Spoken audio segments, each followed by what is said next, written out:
예수님이 오병이어의 표적으로 많은 사람을 먹이셨습니다. 그것을 직접 보고 또 그 소문을 듣고 많은 사람이 예수님을 찾아왔습니다. 예수님은 그들에게 썩는 양식을 위해서 일하지 말고 영생하도록 위해서 있는 양식을 위해서 일하라고 하시면서 자신이 참된 양식이라고 말씀하셨습니다. 그때 유대인들은 예수님의 육신을 생각하고 이 사람이 어찌 자기 살을 우리에게 주어서 먹게 하겠느냐라고 말했습니다. 예수님은 제자들에게 자신이 하신 말씀을 풀어서 설명해 주셨습니다. 내가 말하는 참된 양식은 나의 고기 덩어리를 말하는 것이 아니다. 나의 영을 말한다. 살리는 것은 영이니 육은 무익하다. 내가 너에게 이르는 말이 곧 영이요 생명이다. 그렇게 말씀하셨습니다. 그러니 참된 양식이라는 것은 내가 너에게 이르는 말이 곧 영이요 생명이 있기 때문에 바로 예수님의 말씀을 가리켜 말씀하신 것임을 우리는 알 수가 있습니다. 예수님의 말씀이 우리를 살리십니다. 그러므로 부지런히 말씀을 읽고 듣고 깨닫고 그 말씀대로 살아야 하겠죠. 자, 그렇다면 이제부터 예수님의 말씀이 우리의 어떤 부분을 살리시는지 살펴보겠습니다. 첫째로 예수님의 말씀은 우리의 영혼을 살리십니다. 요한복음 5장 25절에 보면 진실로 진실로 너희에게 이르노니 죽은 자들이 하나님의 아들의 음성을 들을 때가 오노니 곧 이때라 듣는 자는 살아나리라 그랬습니다. 죽은 자들이 하나님의 아들의 음성을 듣는 거예요. Saul, Saul, why you persecute me? 사울아, 사울아, 네가 왜 나를 비방하느냐? 사울아, 사울아 이렇게 부르잖아요. 또 삭개오야, 나무에서 내려 이렇게 부르잖아요. 삭개오야, 사울아 이렇게 부른단 말이에요. 그 죽은 자들이 하나님의 아들의 음성을 들을 때가 오니 곧 이때라 듣는 자는 살아나리라. 그래서 예수님의 음성을 듣고 그 영혼이 거듭났습니다. 여러분의 시인장 삭개오는 사실은 살았다는 이름은 가졌으나 육신적으로는 껍데기로는 살았으나 실상은 죽은 자와 같았습니다. 돈 많고 좋은 옷을 입고 좋은 집에 살았지만은 유대인들의 비난을 받았습니다. 저놈은 로마의 개야 하면서 뒤로 손가락질 하는 거죠. 삭개오의 육신의 삶은 번지르겠지만 영혼의 삶은 피폐했습니다. 죽었습니다. 그랬던 그가 어느 날 하나님의 아들의 음성을 듣게 되었습니다. 예수님이 자기 동네를 지나가신다는 말을 듣고 사람들보다 앞서가서 뽕나무에 올라가서 기다렸습니다. 키가 작았기 때문에 그냥 뺄 수는 없었기 때문에 그 키 작은 걸 나무에 올라가 보충하고 또 사람들 무리가 너무 많기 때문에 시간을 또 얻기 위해서 그 지나가시는 길 앞에서 이렇게 기다리고 있었죠. 시공간을 자기 나름대로는 초월해 본다고. 그렇게 예수님을 뵈려고 했는데 예수님이 나무 밑에 오셔서 그를 부르셨습니다. 삭개오야 내려오라. 오늘 내가 네 집에 유하여야 하겠다고 했습니다. 그 예수님의 음성을 듣고 그의 영혼은 살아났습니다. 그 자비롭고 사랑스럽고 능력이 있는 그 주님의 말씀을 듣고 예수님이 선포하셨죠. 오늘 그분이 이 집에 이르렀으니 이 사람도 아브라함의 자손이미로라 했습니다. 어찌 그분이겠습니까? 성경에는 하나님의 아들의 음성을 듣고 거듭난 사람들의 이야기가 많이 나옵니다. 사내들인 의원 니코데모도 예수님의 말씀을 듣고 거듭났고 수가성 여인도 예수님의 말씀을 듣고 살아났습니다. 또 핍박자, 폭행자, 회방자 사울이라는 청년도 예수님의 음성을 듣고 거듭나 새 사람이 되었습니다. 요한복음 10장 27절 말씀에 내 양은 내 음성을 들으며 나는 그들을 알며 그들은 나를 따르느니라 했습니다. 또 요한복음 10장 10절에 내가 온 것은 양으로 생명을 얻게 하고 더 풍성히 얻게 하려는 것이라 했습니다. 그래서 우리가 예수님의 음성을 들으면 생명을 얻고 더 풍성히 얻게 되는 것입니다. 그러니까 주님을 가까이 하고 그 말씀을 들음으로 영혼이 살고 생명을 얻되 더 풍성히 얻는 여러분 되시길 바랍니다. 둘째로 육신을 살리십니다. 예수님이 나사로야 나오라 그렇게 말씀하시니 죽은 자가 수족을 동인 채로 나왔습니다. 예수님이 소녀야 일어나라 타리타 쿠미 이렇게 하시니까 죽은 소녀가 일어나 앉았습니다. 예수님의 말씀은 죽었던 우리의 육신에 생명을 주시는 것입니다. 그러니까 우리가 기도할 때 그러잖아요. 금요밤이나 이런 거 기도할 때 예수님이 부르시니 사울아 하니까 사울이 거듭나고 나사로야 하니까 살아나고 또 삭개오야 하니까 그 사람이 하나님의 사랑을 알게 것처럼 우리가 기도할 때 하나님 내 믿지 않는 남편에게 주님이 말씀하여 주시고 주님이 터치해 주시고 주님이 그 영혼을 불러주셔서 이렇게 하잖아요. 그러니까 주님의 말씀에 생명이 있는 겁니다. 소녀 일어나라 하니까 죽은 소녀가 일어나 앉았습니다. 예수님의 말씀은 죽었던 우리의 육신에 생명을 주십니다. 생명 주시는 주님이 건강 주시는 것은 말할 나위도 없습니다. 그러니까 만신창이가 돼도 믿음은 대단할 수 있다는 거예요. 또 입은 삐뚤어져도 말은 바라한다. 그런 것처럼 만신창이가 돼도 믿음은 가질 수 있다. 어떤 믿음? 예수님이 말씀하시면 게임 오버다. 상황 끝난다. 예수님이 말씀하시면 그거는 나사로가 죽은 자도 살아나고 또 사귀어야 하니까 이런 세속적인 사람이 거듭나고, 그러면 주님 한마디만 족합니다. 한마디만 말씀해 주세요. 이렇게 우리가 기도할 수 있는 거죠. 그래서 내가 지금 나병 환자처럼 예수님께서 나가실 때 온몸에 전신이 나병이 된 환자가 주님 앞에 이르러 말하되 주여 원하시면 저를 깨끗게 하실 수 있나이다. 이렇게 하니까 주님께서 내가 원하노니 깨끗함을 받으라 하신데 즉시로 그의 나병이 나으리라 그랬어요. 그리고 온몸에 나병이 들었다 해도 믿음은 주님만 원하시면 즉시 깨끗하게 된다. 이런 믿음을 가지고 나왔던 것입니다. 그럼 여러분들 기도할 때, 금요감이나 평소에 기도할 때 내 남편이나 자녀나 어려움이나 재정적이나 경제적이나 건강적이나 이런 것이 있을 때 너무 상황에 매몰되지 말고 자신의 약함에 너무 기죽지 말고 언제나 예수님을 바라보면서 그래도 주님이 말씀하시면 구원받을 수 있다. 이런 믿음을 가지고 주님 앞에 나아가는 것이 중요합니다. 잠언 4장 22절에 그것은 잠언에서 그것 할 때 그거는 지혜나 혹은 주님의 말씀을 말합니다. 그것은 얻는 자에게 생명이 되며 온 육체에 건강이 됩니다. 시편 19편 7절 8절에 하나님의 말씀은 우리의 영혼을 소성케 할 뿐만 아니라 우리의 마음을 기쁘게 하고 우리의 눈을 밝게 하는 것입니다. 병든 사람도 주의 말씀을 읽고 그 말씀을 붙들고 기도하면 낫게 해주시고 살려주십니다. 이게 예수 믿는 재미예요. 이런 거 있는 사람은 절대로 다른데 건드리거나 무너지지 않죠. 질병과 고통을 넉넉히 이길 수 있는 힘을 주십니다. 잠언 18장 14절에 사람의 심령은 그 병을 능히 이기려니와 이런 표현이 있죠. 뭐라고요? 사람의 심령은 능히 그 병을 이기려니와. 물론 그 뒤에 그 심령이 약하면 누가 일으키겠냐 이런 말이 있는데 근데 앞에 사람의 심령은 능히 그 병을 이긴다. 그런 거죠. 그러니까 말씀 붙들 때 심령이 강해집니다. 말씀 붙들 때 심령이 강해지고 그 심령이 강하면 그 사람 병을 능히 이기는 거예요. 믿음은 들음에서 납니다. 그가 채찍에 맞음으로 우리가 나음을 입었다 이런 말씀을 믿고 예수님 우리의 모든 질병과 이상을 다 짊어지셨다 해서 믿을 때 역사가 일어나니까 여러분은 오늘 주보 속죄 나온 말씀도 그렇고 믿음, 들으면서 하게 돼요. 말씀을 많이 읽어야 돼요. 말씀 붙들고 감사하며 건강하고 복된 삶을 누리시기를 바랍니다. 세 번째, 물질을 살리십니다. 이거는 좀 표현이 좀 이상하죠. 잘 들어보면 이해할 수 있습니다. 성령님께서 우리의 신령을 영혼을 살리시고 육신을 살리시고 물질을 살리신다. 이게 무슨 말이냐? 이스라엘 백성이 광야 생활할 때 하나님께서 하늘에서 만나를 내려주셨죠.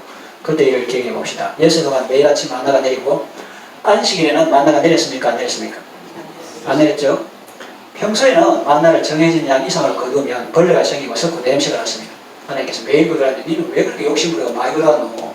집집마다 1인당 얼마 그런 양이 있는데 그걸 많이 거두니까 벌레 생기고 냄새 나고 썩었습니다. 음식물 쓰레기 됐습니다. 그런데 안식일 전날에 이틀 분량을 거두었을 때는 전혀 그렇지가 않았습니다. 하루 지나 안식일이 되었는데도 벌레가 생기지 않고 썩지도 않았습니다. 냄새도 나지 않았습니다. 평소에 내린 만나가 아니라 특수한 만나를 내리셨을까요? 만약 그랬다면 이틀째 양식에는 특수한 표시가 필요했을 테니까요. 요건 이틀째 것이니 요건 나중에 먹어야 해. 그래야 이틀 대도 안 쓰고 순서가 바뀌면 안 돼. 요래 했겠지만 그런 특수한 표시도 없고 그런 안내도 없습니다. 그건 무슨 말이냐? 주님의 말씀이 만나의 생명을 주신 것입니다. 그 물질을 보호해 주신 것입니다. 그래서 같은 양식이고 같은 물질인데 하나님의 말씀 안에 있는 만나는 생명이 있고 건강하고 썩지 않고 하나님의 말씀에서 이탈한 만나는 생명이 없어서 썩고 후패하게 된 것입니다. 이 사실을 잘 깨달으면 주님 하신 말씀에 영원인 생명이 있음을 알게 되고 그러니까 이걸 뭐라 해야 돼요? 주의 하신 말씀에 영원 생명이 있는 말씀 안에 생명이 있는 거예요. 말씀 떠나서 만나 영혼은 어디 가도 계속 좋은 만나다. 그 물질 떠나가지고 영혼은 어디 가도 영혼은 확실히 금이고 다이아몬드고 제값 받을 수 있다. 그게 아닌 거예요. 아무리 좋은 것도 이 말씀 안에 있을 때는 그게 돈이 되고 만나가 되고 음식이 되고 그러지만 그 말씀을 이탈하면 갑자기 그것 때문에 음식물 쓰레기 그 비용 내야 될지도 모른다 하는 겁니다. 그래서 주의 말씀에 영원한 생명이 있음을 알게 되고 말씀의 증거로 순종할 수 있습니다. 말라기서 11조 부분을 참조하시면 도움이 됩니다. 성경은 하나님의 말씀대로 살면 그의 물질이나 생업이나 관련된 모든 것을 하나님이 살려주십니다. 황충을 금하게 해주시고 과실이 기한 전에 떨어지지 않게 해주십니다. 요즘 보면 그 기한의 이익 이런 게 있거든요. 기한의 이익을 상실한다. 그러니까 기한 전에 떨어지지 않게 그렇게 다 해주십니다.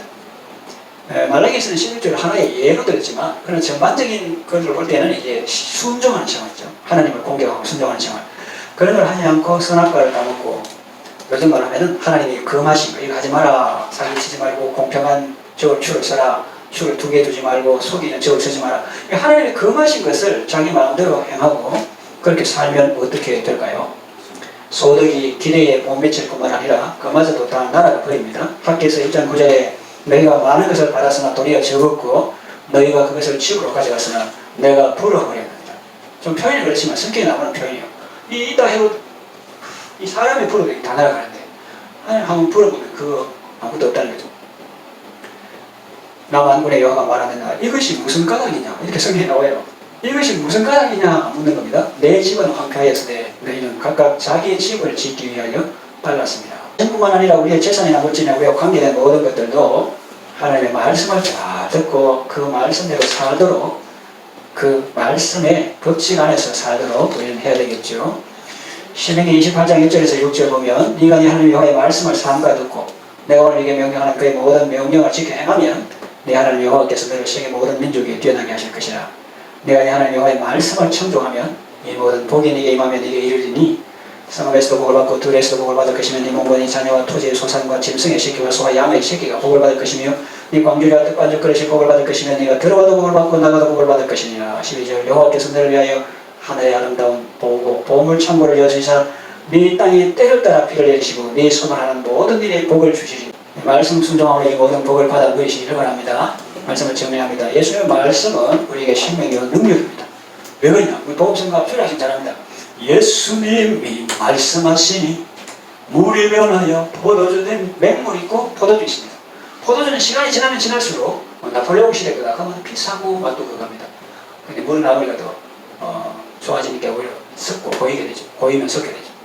그런 인생, 맹물 같은 인생이 어떻게 하면 시간이 갈수록 멋있고 아름다운 삶이 되는가? 예수님이 말씀하시면 되는 거예요.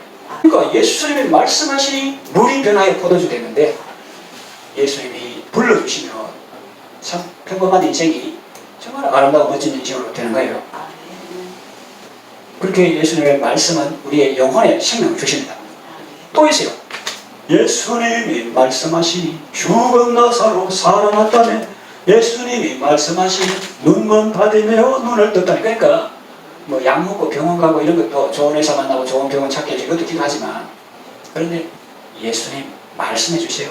한 말씀만 하옵소서. 한 말씀을 하면 낫게 되는 것입니다. 왜냐? 예수님 말씀하시니까 죽은 나사로가 막 살아났거든. 또 예수님이 말씀하시니까 눈먼 받으며가 눈을 떴거든. 그래서 예수님의 말씀은 우리의 육신에 생명을 주십니다. 또 우리에게 건강을 주십니다.